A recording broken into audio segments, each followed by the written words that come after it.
Welcome back to Movies TV Mad. You can of course follow me on Twitter at Movies TV Mad. Now that's easy. Welcome to Thursday's edition of the DCEU Daily. Because if it doesn't rain, it pours with DCEU updates. Yeah, for the past few days I've been doing editorials. Haven't had a choice because there hasn't been any news to feed off of. But today we've got quite a few articles to read for you and update you on here on Thursday's edition of the DCEU Daily. So this is what I've got for you today. Gal Gadot says that Wonder Woman 3 is in the script stages. Now I will read this article in the final part of today's DCEU Daily because I've got a hot take about Gal and Patty, which I think some of you will not take too kindly to. And then we've also got Black Adam, because producer teases future DC projects and a possible crossover with Wonder Woman. They're just talking about how they'd like that to happen. Well, we'll read that article as well. Now, David Ayer has been, well, very vocal yesterday because he was saying he's shown a picture, basically, of Jared Leto's Joker from his Suicide Squad movie, a picture we've never seen before, and he also did this big nutty thing where he posted, I think, on his Instagram, fucking good things are coming, fucking good things are coming, something like that. I think I screenshotted it. I'll show it all to you later on. So we got all that for you, so very exciting as well. And we've got the big story, we've got the exclusive from the Illuminati that Green Lantern series is set to be darker in tone than originally expected. So that's exciting as well. And we'll also be talking about Man of Steel trends as fans debate if it's the greatest Superman movie ever. I will give you my hot take about that. Interestingly, we were talking about Man of Steel on yesterday's DCEU Daily. So shall we begin today's DCEU Daily? I think we should. Black Adam producer Hiram Garcia teases future DC projects possible Wonder Woman crossover by Adam Barnhart of Comic Book. The hierarchy of power in the DC universe is about to change and will remain changed for the foreseeable future if Hiram Garcia's master plan comes to pass. Garcia's business partner to Black Adam's Dwayne Johnson and frequent producer of Johnson's projects took to the Red Notice red carpet Wednesday night to tease potential plans for the future. As the producer suggests, both Johnson's Black Adam and characters introduced within the movie, namely the Justice Society of America, will have a major role in the Warner Brothers franchise moving forward. Now that's interesting.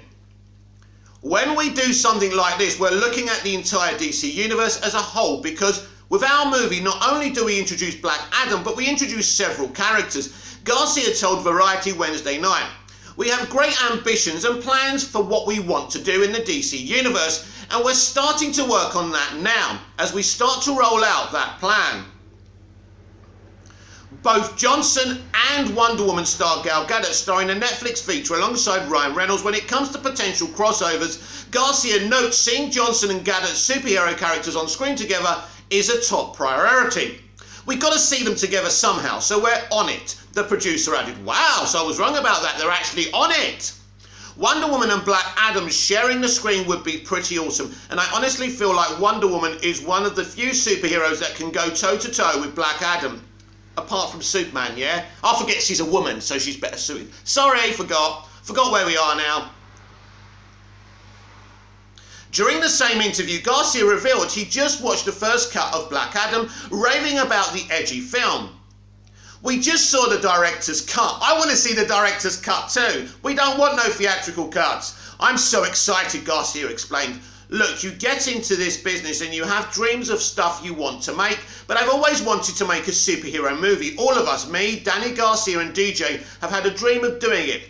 So to finally have our superhero movie and to see the first cut of it and realise that we've got something special here, I think the fans are going to love it." And I think with the piece we released at DC Fandom, we also showed everyone the tone we're playing in, where it's going to be fun, but Black Adam is a very different kind of anti-hero than what we're used to.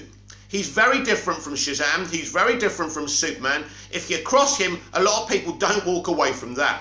So that's fun for us, to have DJ playing a character like that. which he typically hasn't played before. Look, I think you're going to love it. The movie's big and it's a lot of fun, but it's got a lot of edge to it. And I think the world is ready for that. So that's that. So two things here. You know, Garcia actually makes sure that everyone understands that this is going to be a lot of fun, but a very dark movie. And we'll get into that subject as we talk about what the Illuminati revealed about Green Lantern Corps being a lot darker than first thought. A lot of people, mainly some Snyder fans, have said that Walter Hamada is trying to turn the DCEU into the MCU. Not true. And I've always stipulated this. This will be a franchise going forward with variety. Forget about the placeholders we've seen since Walter's gone there. And I'm talking about Birds of Prey and Wonder Woman 84. You know, and even the Suicide Squad's a kind of placeholder. This is going to be a franchise with some lighter fun movies, with dark movies, movies with dark and light and fun tones all mixed in together.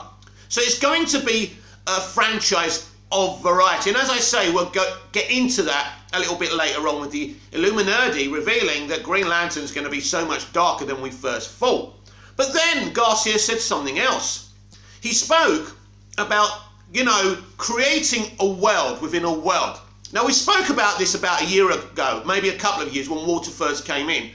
When they started teasing the DCEU was going to change its branding to the worlds of DC, I said to you that it would be a franchise within a franchise. So you could have the Shazam franchise within the DC Extended Universe. You could have a Superman franchise within the DC Extended Universe, and the potential of crossovers and that. But creating something. The Batman, having a Batman family, a Batman universe within that and expanding that.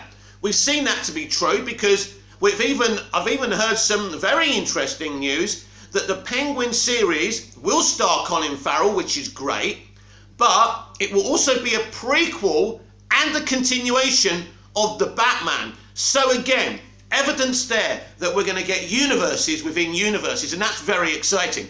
And this is what Hiram Garcia is talking about here. You know, expanding the Black Adam Shazam universe as a franchise within a franchise.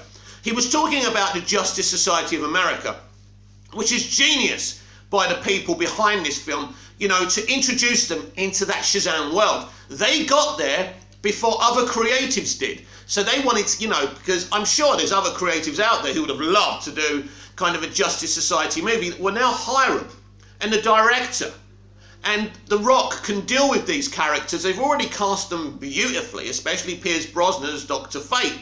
So that's going to be exciting. So they're working on expanding this Shazam universe, which is a lot of fun as well. So that's great. So you can see the ambition of what Hamada and these other people and these other entities are doing. So that's really, really good news. The more I hear about Black Adam, the more I think I'm going to love it.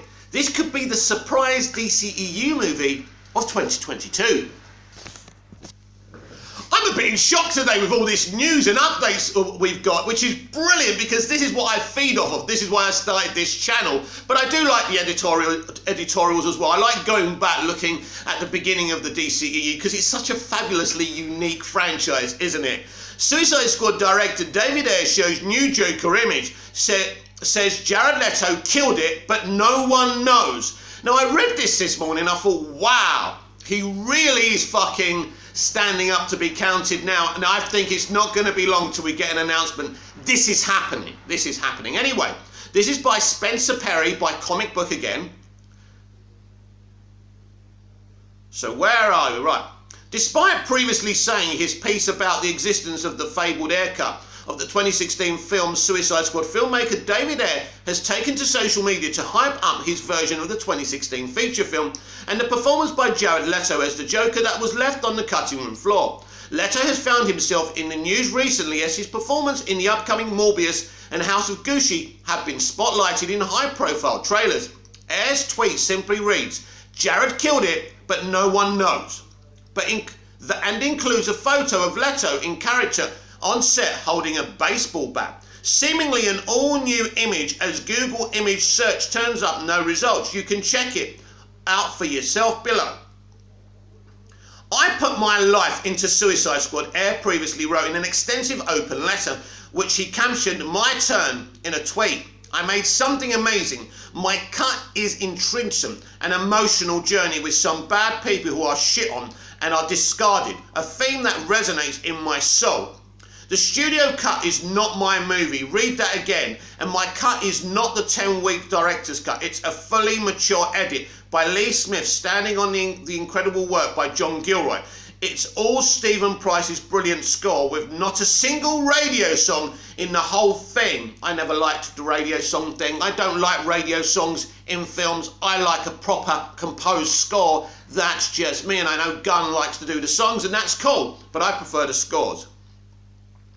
With not a single radio song in the whole thing.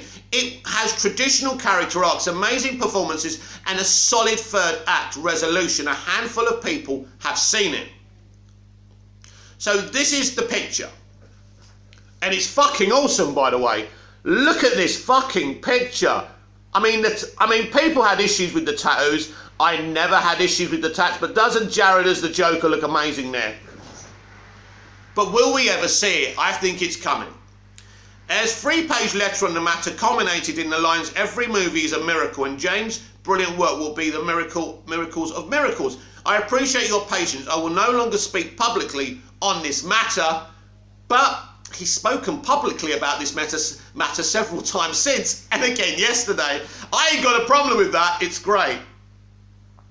Following the successful campaign to get Zack Snyder's Justice League, the 4-hour extended cut, which was released earlier this year on HBO Max, hope was held out that Warner Brothers might provide the same treatment to Ayer's version of the Suicide Squad.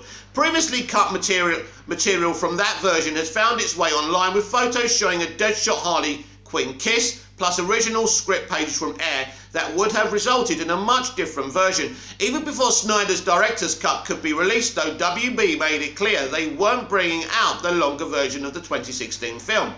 We won't be developing David Ayer's cut of Suicide Squad, Ann Sarnoff, chair and CEO of Warner Media Studios and Networks Group, told Variety back in March. But a lot of things have changed in March because I've been doing a lot of research and been talking with a lot of people who know a lot more than me and you. And we'll get into it in a minute. So, that is the article. Yes, things have changed since what Ann said in March. And what has changed? Why would the Ayer cut be released now when Ann said it wasn't going to be developed back in March? Well, Ann was speaking emotionally in March. That Variety article was to make their position perfectly clear, that they were not happy with the treatment of their employees and, you know, their president of DC Films. You know, they had been abused by Zack Snyder and Ray Fisher, and they were hurt, they were upset. Because, let me tell you, because I have been speaking to some insiders about this, I speak to them a lot. And the reason that Variety article happened is because a lot of people were hurt. Because Ann and Walter feel, and those people like Jim Lee feel that at the end of the day, they wasn't there when all this shit went down. Why are they being punished? Why is Walter Hamada being punished for something that wasn't his fault? And so they felt very hurt, and they retaliated emotionally, which of course they shouldn't have done, but we all do that, and they're only human, as James Gunn said during the build-up of his Suicide Squad movie. But things have changed now because the Snyder Cut has made a hell of a lot of money. This film is going to get released, I can assure you of that. And in a minute, I'll show you a screenshot of David Ayer saying something very, very interesting. Let's have a look at it. This is from David Ayer's Instagram. Now, I had to make sure this was true because I didn't know if it was just a fan saying this. Just have a look at this and make your own minds up. Can you see it? Is it the right way round? Should I read it out to you? I think I'm going to read it out to you. Good things are fucking coming. Good things are fucking coming. Good things are fucking coming. Good things are fucking coming, etc., etc. Wow. But what does this mean? Because he's saying things. Not a good thing is coming. Good things are coming.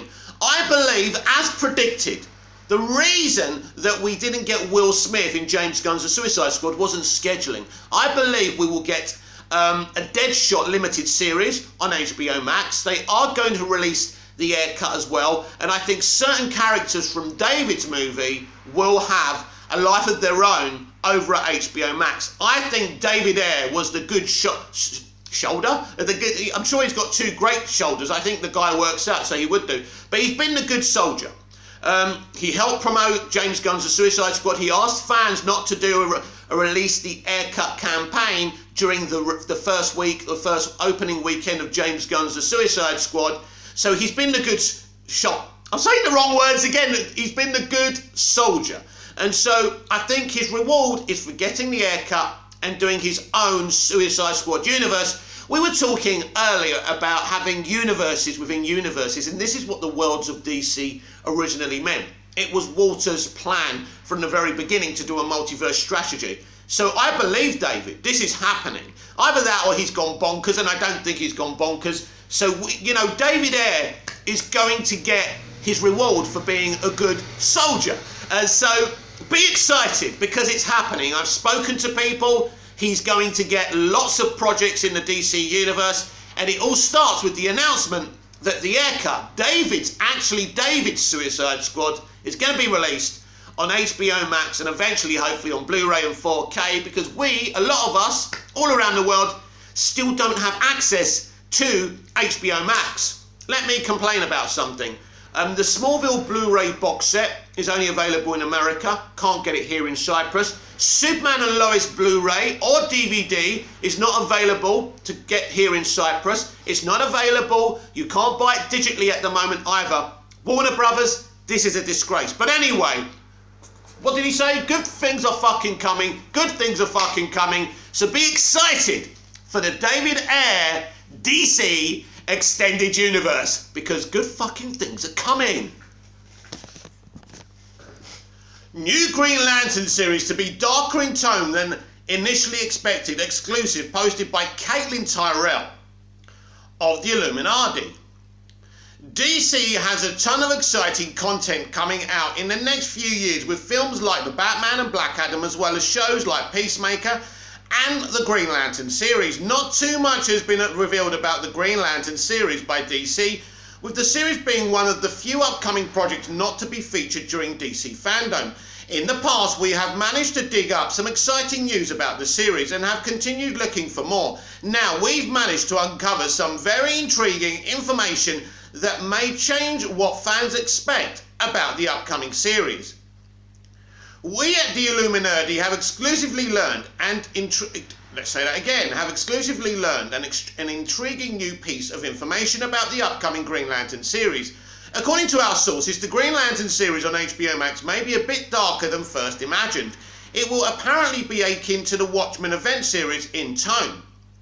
The Watchmen series, critically acclaimed for how it incorporated and addressed racism, which was ingrained into the DNA of the series and stories it was telling. That's why I didn't watch the Watchmen series. I'm not interested in a superhero comic book show talking about identity politics. The extreme left are obsessed with talking about the past. Well, you can't affect the past, you can't affect the future. They're obsessed with racism and, you know, gender issues, and I'm not interested in that shit. I just want to watch a piece of entertainment, great entertainment. So that's why I wasn't interested in their Watchmen propaganda series.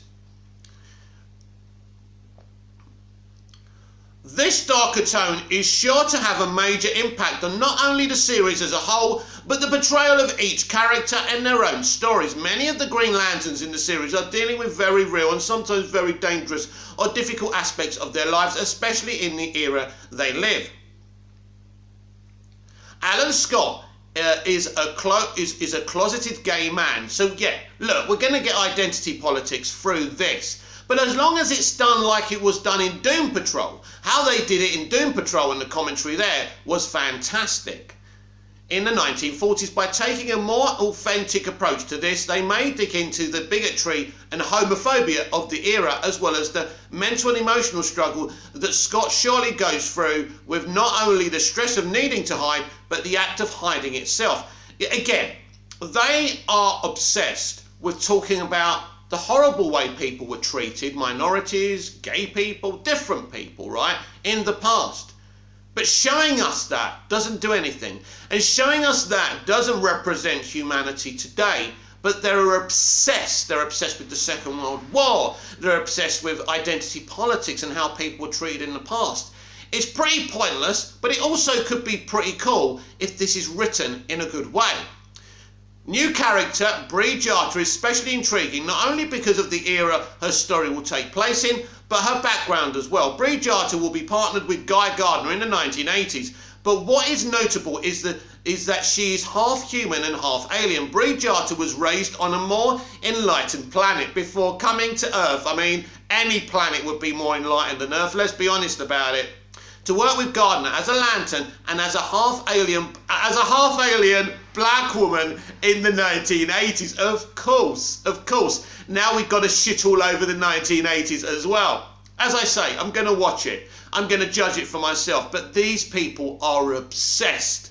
There will be a lot of that Bree will have to deal with, likely including racism, sexism, and even her alpha male partner. Damn, the alpha male Guy Gardner. You see, this is what they're going to do. This is what they're going to do. They ruin everything. And you know what? This sounds like a very ambitious, exciting show, but it's a shame with their propaganda.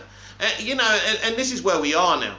Jessica Cruz will be struggling with debilitating anxiety and fear in the series, which if the show pulls from her comic book origin could be due to surviving an extremely traumatic event. If the Green Lantern series is taking on this darker tone, then Jessica's struggle with anxiety, fear and probably major trauma could be a real examination of an anxiety disorder that TV shows rarely dig into in a truly genuine way, and Simon Baz will likely still be dealing with the racism and xenophobia that exists in the United States after 9/11. Wow, how brave and thought-provoking. They're just obsessed. This is where we are now. Let's talk about anxiety briefly.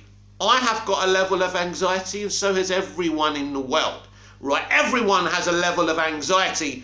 But people society today, go on social media and talk about their anxiety. Well, you're not alone. Everyone's anxious about something. The darker tone could even affect Sinestro, who will still be a Green Lantern in the series. While Sinestro is one of the top Green Lanterns during the series, his dark destiny quietly looms overhead. Seeing Sinestro's loss of faith in the Green Lantern Corps and how this distrust festers and leads to his fall will be even more fascinating with more serious and darker tone. We've already seen this with Zod in Man of Steel, how he has faith in Krypton and the Council, then he doesn't. I mean, we haven't seen what he was before he becomes a villain, but still it was done really well there. By taking a more serious approach to the Green Lantern series, it not only separates it from many DC shows, but specifically many Berlanti productions, with the series taking place over the course of 3 different time periods. But basically, they're covering these time periods to shit on them. Let me pre-warn you. There is also a chance that it will show the continued problems in the United States in each era. The series is the perfect project to have a darker, more serious tone, with so many characters needed to address very real issues, as well as the larger responsibility of becoming a Green Lantern. A darker, more serious approach to the Green Lantern series is sure to be especially riveting for fans. Oh yeah, right, it's funny, isn't it? You know, important things affecting society today. What, like starvation?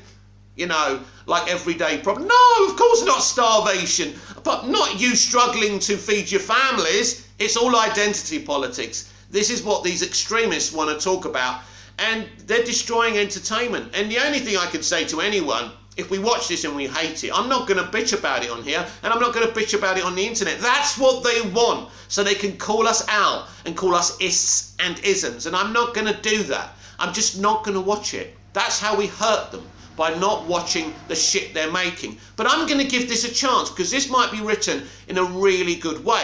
So I'm interested at this point. Are you excited about Green Lantern series? Well, I was before I read your fucking article. Anyway, this is where we are now. This is the environment and era we are in. I don't like it. A lot of you don't like it. But I don't judge something before I've seen it. It gets given a chance. Let's not forget that the Green Lantern universe is our Star Wars in DC, and you can do something amazing with it. But if it's just to shit on the 60s, the 80s, the 90s, I'm not interested. Thank you very much. Now, hopefully they do this, you know, in a good way. But ultimately, I grew up in the 80s. The 80s had its issues. The 90s had its issues, whatever, right? And this era has more issues than any of those, you know, kind of eras. And let me explain to you why. Because this is the generation and era who wants to, you know, force feed perfection, perfect behaviour. Everyone's compassionate and accepting, and everyone says the right things, and no one ever loses their temper. No one wakes up with a sore head in the morning, you know, and loses their rag, and, you know, everyone says please and thank you. Everyone's perfect. That's not real. We are trying to create a society that is so, you know, anti-human. And it's a shame. We live in a very crazy era. At least in those past eras, everyone was honest about who and what they was. Here, in this era, it's gone absolutely nuts, and the extremists are definitely invading entertainment, and they're going to keep on destroying it, but they can't destroy what you loved. If they create a new comic that you hate, read the one that you like. If they create shit Green Lantern, go and watch that great awesome animated Green Lantern series. It's okay, because ultimately in the end they're going to have to understand that they're not going to make any money, and at this moment in time they're quite happy not to make any money, but in the end it's going to sting them and affect them, and this is how we stop them, and they do have to be stopped. Man of Steel trends as fans debate if it's the greatest Superman movie ever. Anyway, let's give it a read by Aaron Perrin of Comic Book. Man of Steel fans, hang on a minute, I've got to pop up. Man of Steel fans are arguing over whether the movie is the best Superman film. This argument pops up around Zack Snyder's movie quite often, but this is a debate that won't be settled anytime soon. Snyderverse fans really just want there to be a continuation of these characters in any capacity. Zack Snyder's Justice League showed viewers the scope of what the director was planning.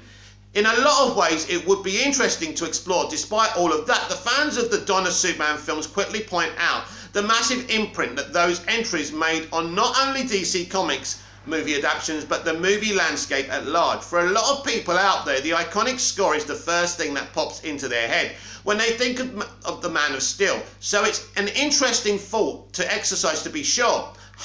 Here are some of the best posts.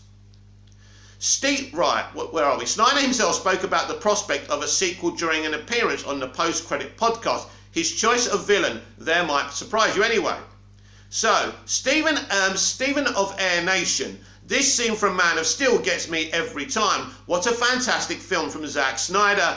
So this is at the ending when we see a flashback of Jonathan seeing his young son wearing a cape.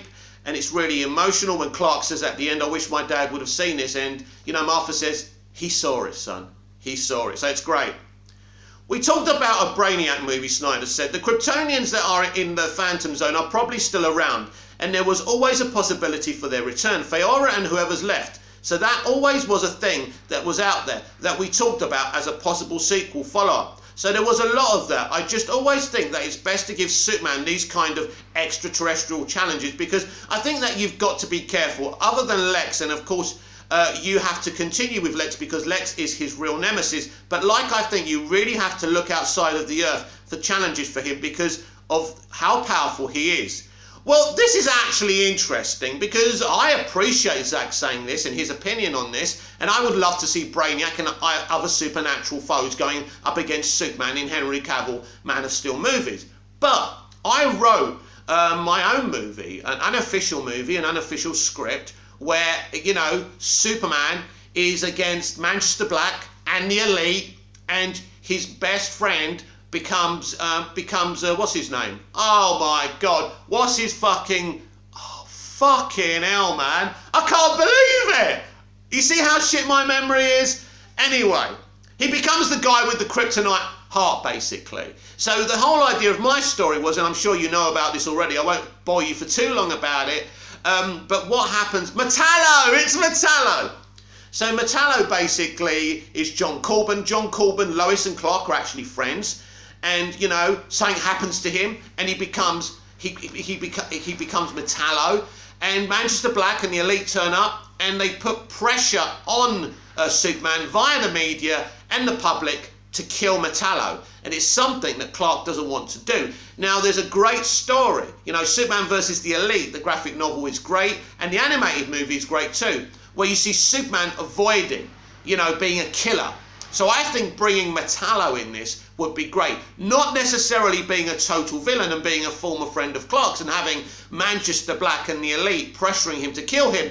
It's great commentary on Superman's no-kill policy. So that's what I'd like to do. But I do agree with Zach. It is cool to have these supernatural threats as well. Man of Steel is still my favourite hero movie of all time. Thanks, Zach and Henry. Destiny Atreides. You'll remember that Man of Steel is an absolute masterpiece, beautifully shot and scored, and Henry Cavill was born to play Superman. Man of Steel is the best Superman film ever made. Man of Steel is trending, so it's a great day to celebrate its absolutely beautiful cinematography. Yeah, it's great. Lady Lay Faye, apparently Man of Steel is trending. That's good. Keep showing appreciation for the best Superman movie ever made. Man of Steel trending, good. Still best Superman movie to date and top tier CBM. Insanely underrated. Man of Steel is trending for the nth time, so let me remind you all that it's the best Superman movie of all time. Man of Steel is trending, and I would just like to remind everyone that it's the best Superman film with the most heart in any CBN.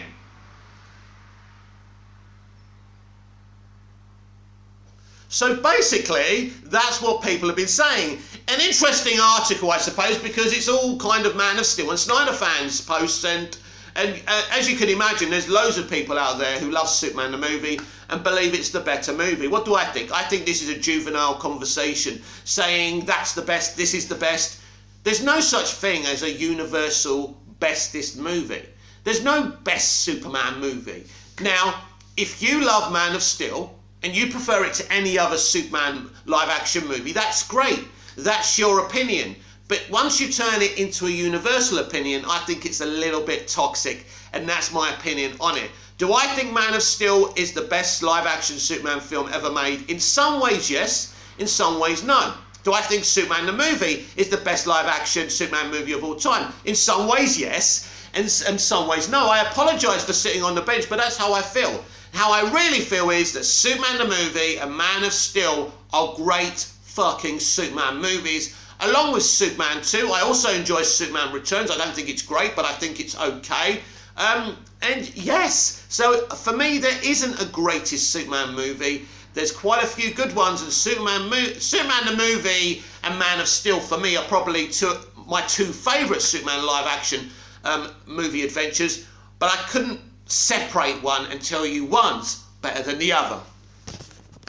And finally today, Wonder Woman 3 star Gal Gadot reveals update on DC Comics sequel by Charlie Ridgely. It didn't take long after the premiere of Wonder Woman 1984 for DC and Warner Brothers to greenlight a third film in the franchise. Wonder Woman will be back for a third go-around with director Patty Jenkins and star Gal Gadot, and Warner Brothers reportedly had the project on a fast track. It could be here sooner rather than later, but that doesn't mean there are details floating around for us just yet. Variety caught up with Gal Gadot on Wednesday night at the premiere of her new Netflix film Red Notice and asked for an update on Wonder Woman 3. Gadot noted that the script is being worked on and everything is moving forward, but made sure to keep any specific details under wraps. I can't tell you yet, but we're working on the script. Where?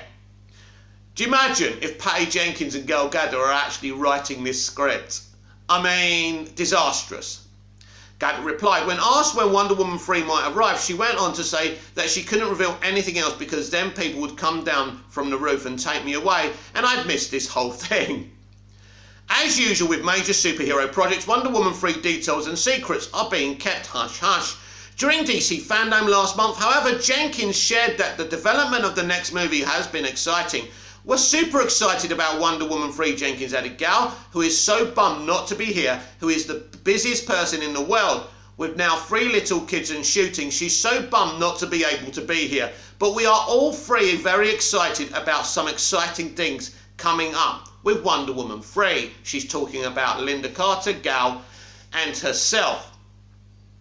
Original Wonder Woman star Linda Carter appeared in a cameo at the end of Wonder Woman 1984, and it has since been confirmed that she will have a role in the upcoming third installment. Who would have thought in my life, at this time in my life, that this gift would just present itself to me? And that's so cool, Carter said during the Fandom presentation. At this time, there hasn't been any word on any other potential actors from the Wonder Woman series returning for the third movie. Kristen Wiig and Pedro Pascal seem like possibilities, given that where they left things at the end of 1984. But nothing has been reported on the matter. Are you excited? Blah, blah, blah. Actually, I'm not excited. I'm not excited for Wonder Woman. I was going to say Wonder Woman 1984. Should we call it Wonder Woman 1985? No, because it's going to be set in the modern day, apparently. So this is what I think of Wonder Woman 3. You know, the reason I'm not excited is because of Wonder Woman 84. And who is writing this with Patty Jenkins? It would be a disaster if she was writing this movie on her own. Is she writing it with Jeff Johns? That would be troubling, seeing he co-wrote a Wonder Woman 84 with her. I am very suspicious about this movie. I'm still very suspicious. Why? Let me tell you why. Because this film was greenlit as Wonder Woman 1984 was released. I thought this was really odd because the box office wasn't great. I think it did okay on HBO Max, but the reception for it was very, very negative. Very. The reviews at first were the right film at the right time, but then people started being honest, as they are, because they don't get their free t-shirts and popcorn in the initial reactions if they start being honest, so they wait till their actual reviews. So, this film had problems amongst problems, and it was greenlit very quickly. I was surprised. But also, Patty Jenkins and Gal Gadot are very busy women. We've just heard that Gal Gadot has been cast as the evil queen in the live-action Snow White movie, which I think is ridiculous. I mean, again, it's that Hollywood DNA. You know, is there not someone who can actually do this role, who's right for this role? No. This is ridiculous. And again, it's that Hollywood DNA. It's such a corrupt industry, isn't it? But not our problem here on the DCEU Daily. Of course, I do like Gal Gadot as Wonder Woman, but that's not my point. So I'm very suspicious about this movie. I'm still very, very doubtful that ultimately this film will go ahead with Patty Jenkins as director. Why? I think there's going to be disagreements between her and the studio. There was disagreements with the first film, with her, the studio, and Zack. And the second film, the studio weren't. They weren't very pleased with the final product they got, even wanting to cut out the male sequence, which I don't blame them for. I mean, the Themyscira sequence, which they kind of said to her either one or the other. They wanted the movie slightly shorter. I don't think the length of the movie is one of the movie's issues, to be perfectly honest with you. Although, maybe if it was shortened down a bit, they could have pumped up the pacing of the film, which was somewhat problematic in the first 3 quarters of it. This is a very quiet movie. It's not a loud movie. There's not a lot of action, you know, which is ridiculous for a superhero movie, especially starring Wonder Woman. So I think there's going to be creative differences between Patty and the studio. And I think ultimately she may not get to make this movie. Maybe that's hope rather than an honest prediction, but I do feel that there are issues there. There's something that doesn't feel right about this movie. Well, you know, we're talking about it being rushed forward. So what does that mean? Because I think she's working on Rogue Squadron, right? Before Wonder Woman 3.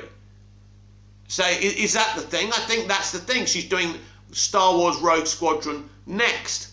So none of this, if you look at the scheduling, makes sense to, you know, they're only working on the story and the script right now. So this film surely isn't going to be released for quite a while. I do feel they may use the excuse of scheduling, as I've said before, but I still predict that Patty Jenkins won't be directing Wonder Woman 3. Please make that happen. Because in the first film I loved her and I really gave her all the credit, and now I know that she has no credit for that movie because she hated that movie, and she's been pretty blatant and obvious and honest about it as well. What do I think's best for Wonder Woman after Wonder Woman 3? Well, you're not going to like it. And as I say, my stipulation is I love Gal as Wonder Woman. But I think after Wonder Woman 3, Gal Gadot and Patty Jenkins need to call it a day, because their idea of Wonder Woman being this kind, compassionate woman who doesn't have a sword or a shield and isn't badass, as the Americans would put it, you Americans put it. That's not Wonder Woman. We've seen Wonder Woman in BVS be fucking awesome. We've seen Wonder Woman in the first movie be fucking awesome. And then she was just a mess in Wonder Woman 84. But this is what these people do. They try and frame women in a certain position and it fucks up, you know, the female-led movie, as they fucked up Wonder Woman 84 because of their agenda, propaganda, and their politics. And it happened there again. So my feeling is, after Wonder Woman 3, Patty and Gal Gadot shouldn't be involved with the Wonder Woman franchise anymore. I'm quite happy for Gal to play Wonder Woman in cameos, you know, having cameos in the other movies. That's great. I'm not saying she should never be Wonder Woman again, but I think they should pull another Wonder Woman from the multiverse and use her in future movies. Let's start again with someone else, because Gal's Wonder Woman is now feeling tired. And when you feel tired after your second movie, there's a problem. And the problem is Gal Gadot, Jeff Johns, and especially Patty Jenkins. And there's another problem now. The original TV series Wonder Woman as well, Linda Carter. They've all got the wrong ideas about Wonder Woman. Read a fucking comic. Then you'll be able to make a great inspirational Wonder Woman movie. But Wonder Woman is kind and compassionate, but she's also a brutal warrior. So that's what I think. That's two things. I think that they should, you know, Gal and Patty shouldn't make these movies anymore. Certainly as a duo. I'm happy for Gal to keep on making movies if Patty's not involved anymore, because I just don't think she's good for the IP one little bit. These people are nuts. It's as simple as that. And Jenkins is nuts, and she proved it in Wonder Woman 84. This has been the DCEU Daily. I'm Mick, your host with the most. Just ask your girlfriends and your wives. Like, share, comment, subscribe, hit the notification bell so you never miss this perfection. And I'll see you again tomorrow with even more DCEU Daily. Until then, parting is very sweet sorrow. See you later.